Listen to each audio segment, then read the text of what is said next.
Lalu orang-orang Kiryat Yearim datang. Mereka mengangkut tabut Tuhan itu dan membawanya ke dalam rumah Abinadab yang di atas bukit. Dan Eleazar anaknya, mereka kuduskan untuk menjaga tabut Tuhan itu. Sejak saat tabut itu tinggal di Kiryat Yearim, berlalulah waktu yang cukup lama, yakni 20 tahun, dan seluruh kaum Israel mengeluh kepada Tuhan. Lalu berkatalah Samuel kepada seluruh kaum Israel demikian. Jika kamu berbalik kepada Tuhan dengan segenap hati, maka jauhkanlah para allah asing dan para Asitoret dari tengah-tengahmu. Dan tunjukkan hatimu kepada Tuhan, dan beribadahlah hanya kepadanya. Maka ia akan melepaskan kamu dari tangan orang Filistin. Kemudian orang-orang Israel menjauhkan para Baal dan para Asitoret, dan beribadah hanya kepada Tuhan. Lalu berkatalah Samuel, Kumpulkanlah segenap orang Israel ke Mizpah, maka aku akan berdoa untuk kamu kepada Tuhan. Setelah berkumpul di Mizpah, mereka menimba air dan mencurahkannya di hadapan Tuhan.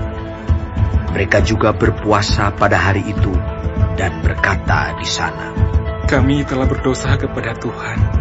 Dan Samuel menghakimi orang Israel di Mizpah.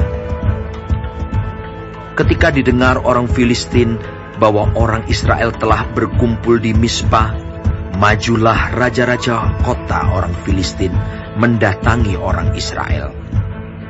Serta didengar orang Israel demikian, maka ketakutanlah mereka terhadap orang Filistin. Lalu kata orang Israel kepada Samuel, Janganlah berhenti berseru bagi kami kepada Tuhan Allah kita, supaya ia menyelamatkan kami dari tangan orang Filistin itu. Sesudah itu Samuel mengambil seekor anak domba yang menyusu, lalu mempersembahkan seluruhnya kepada Tuhan sebagai korban bakaran. Dan ketika Samuel berseru kepada Tuhan bagi orang Israel, maka Tuhan menjawab dia.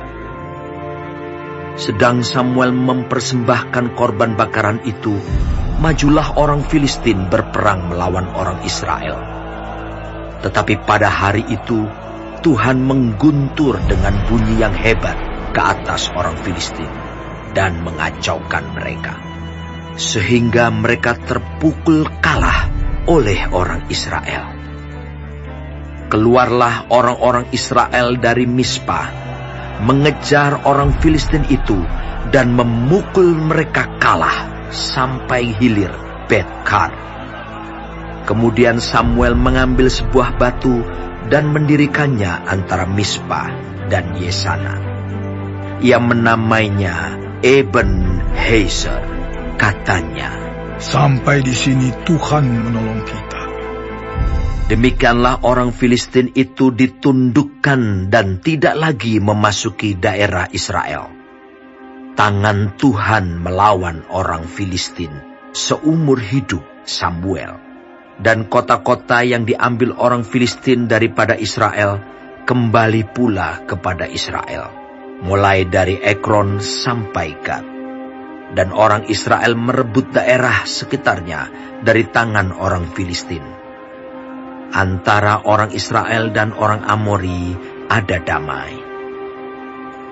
Samuel memerintah sebagai hakim atas orang Israel seumur hidupnya. Dari tahun ke tahun ia berkeliling ke Betel, Gilgal dan Mizpah, dan memerintah atas orang Israel di segala tempat itu.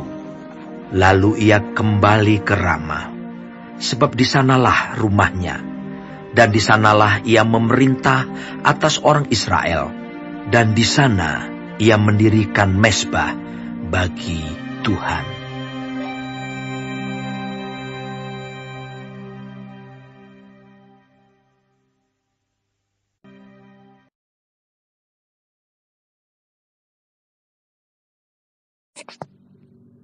Shalom semua jemaat Tuhan. Kembali kita di dalam pendalaman Alkitab Clearside. Sekarang kita sudah memasuki kitab 1 Samuel 7. Tuhan Yesus memberkati. Pasal ini menggambarkan masa pemulihan rohani Israel di bawah kepemimpinan Samuel setelah sekian lama bangsa itu menjauh dari Tuhan. Yang pertama kita melihat di dalam ayat 1 sampai 2, tabut Tuhan di Kiryat Yearim. Setelah peristiwa di Bet-Semes, tabut Tuhan dibawa ke Kiryat Yearim dan disimpan di rumah Abinadab dengan Eleazar anaknya ditugaskan untuk menjaganya. Tabut itu tinggal di sana selama 20 tahun dan selama itu bangsa Israel meratap dan rindu akan Tuhan. Hati mereka mulai sadar bahwa tanpa hadirat Tuhan, mereka tidak memiliki apa-apa. Yang kedua, di dalam ayat 3-4, Samuel memanggil bangsa untuk bertobat. Samuel menasehati bangsa Israel, "Jika kamu berbalik kepada Tuhan dengan segenap hati, jauhkanlah Allah asing dan para Baal, dan arahkanlah hatimu kepada Tuhan. Hanya kepada Dia sajalah kamu beribadah." Bangsa Israel menaati nasihat itu. Mereka menyingkirkan para Baal dan Asitoret, lalu beribadah hanya kepada Tuhan. Ini adalah awal kebangunan rohani di Israel. Yang ketiga, di dalam ayat 5-9, pertobatan dan doa di Mispa. Samuel mengumpulkan seluruh Israel di Mispa untuk berdoa dan berpuasa, mengaku dosa mereka kepada Tuhan. Saat orang Filistin mendengar Israel berkumpul, mereka menyerang.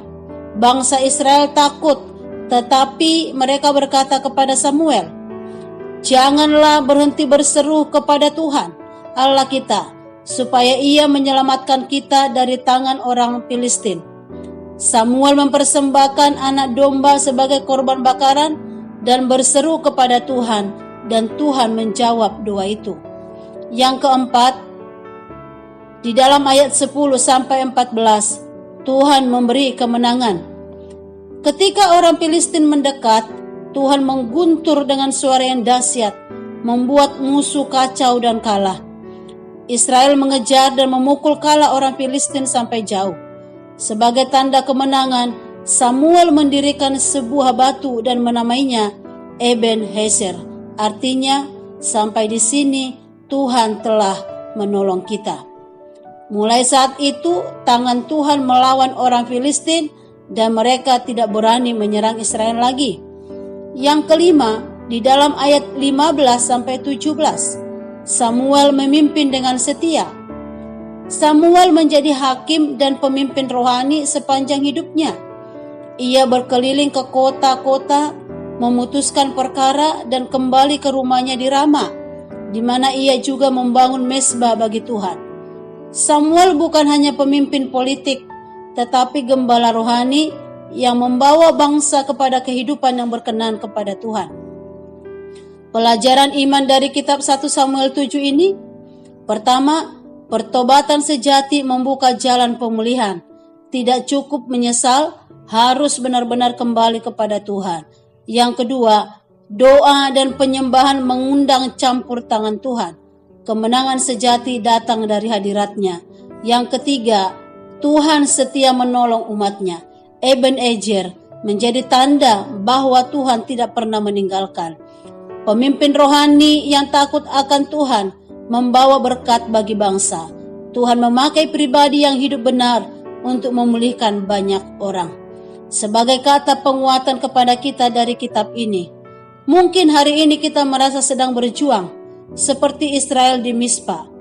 Ada tekanan, ada rasa takut, ada dosa masa lalu yang ingin kita lepaskan. Ingatlah, di dalam 1 Samuel 7 ayat 12 dikatakan, sampai di sini Tuhan telah menolong kita. Tuhan yang menolong Israel juga menolong kita pada hari ini. Dia tidak pernah berubah. Dia masih bekerja, memulihkan, dan memberi kemenangan bagi orang yang sungguh-sungguh mencari Dia. Biarkanlah kita berkata setiap hari, Tuhan, Engkaulah Eben-Ezerku. batu pertolonganku. Karena itu, tetaplah berbalik kepada Tuhan, hidup dalam kekudusan dan doa, sebab Tuhan yang dahulu memberi kemenangan akan melakukannya lagi di dalam hidup kita. Amin. Tuhan Yesus memberkati.